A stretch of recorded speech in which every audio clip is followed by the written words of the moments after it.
Iga nilang bes binangga at binomba ng tubig ng China Coast Guard ang barko ng Bureau of Fisheries and Aquatic Resources, BIFAR, malapit sa Bajo de Masinloc.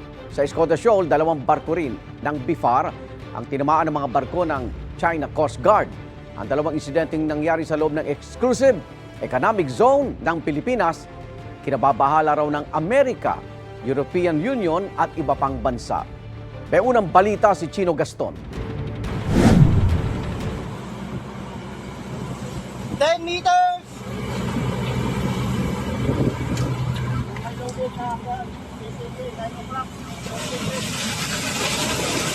Dihit! Dihit! Panibagong insidente ng pang-water cannon ng China Coast Guard sa barko ng Pilipinas malapit sa Bajo de Masinloc sa West Philippine Sea. Mula sa ere, kitang-kita kung gaano kalaki ang China Coast Guard 3302 kumpara sa winang water cannon na BRP Dato Pagbuaya ng Bureau of Fisheries and Aquatic Resources. Kasama ito sa Maritime Patrol para suportahan ang mga mangingisdang Pinoy sa lugar.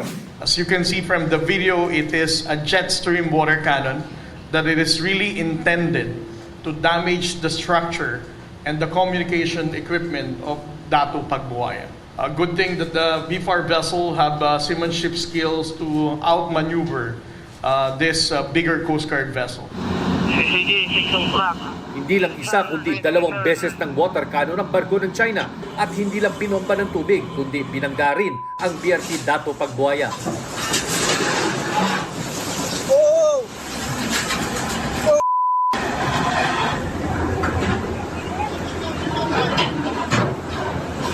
Ah! Dihit! Dihit! Dihit! Dihit! Ang pag-uumpuga ng 2 barko, mala David and Gulayat. Ayon pa sa Philippine Coast Guard, 2 barko ng China ang nangharang ng buntot at nagsagawa ng dangerous maneuvers sa kanilang mga barko.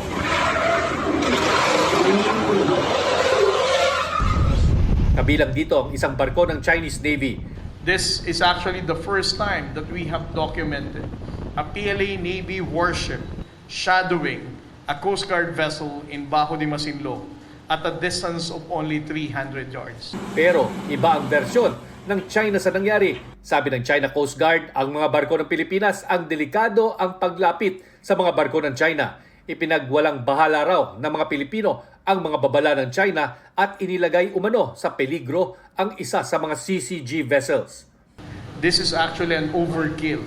Imagine this, our BIFAR vessel is so small compared to this humongous size China Coast Guard vessel. And they have disregarded the collision regulation intentionally, side-sweeping a smaller Coast Guard, a smaller BIFAR vessel. Halos kasabay ng nangyari sa Bajo de Masinloc, nakaranas din ng pangaharas ang mga barko ng Pilipinas malapit sa Escoda Shoal. Naroon ang BRP Dato Romapenet kasama ang mga barko ng PCG para tulungan ang mga Pilipinong pinipigilan daw mangisda sa lugar. Ang BRP Dato Bangkaw ng BIFAR, dinigitan at sinagi rin ang tagiliran ng barko ng China Coast Guard. Isang Chinese warship ang namataan sa lugar pero hindi na ito lumapit. Ayon sa National Maritime Council, bahagi ng teritoryo ng Pilipinas ang Bajo de Masinloc na nasa loob din ng ating Exclusive Economic Zone. Nasa loob din ng ating EEZ ang Escoda Shoal. Alinsunod yan sa United Nations Convention on the Law of the Sea, 2016 Arbitral Ruling at Philippine Maritime Zones Act.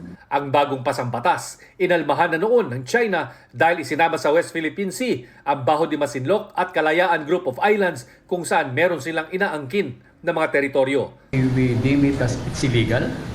They do not have any basis for that. And if ever they do submit it, they did submit it to the UN, hindi naman automatic yan eh. It will still come up with a, will go through process. And we are praying that, the international law, the provisional clause will prevail.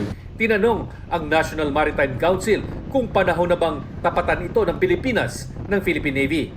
What want to happen is actually kasi when you put a Navy vessel against a Navy vessel, it will only escalate the tension. The strategy is it's always a white ship play because that is a personality of the Coast Guard, peaceful police. But the Navy is on the defense side, so pag tinapat no ang gray sa gray, it can escalate the situation. Ito ang unang balita, Chino Gaston, para sa GMA Integrated News.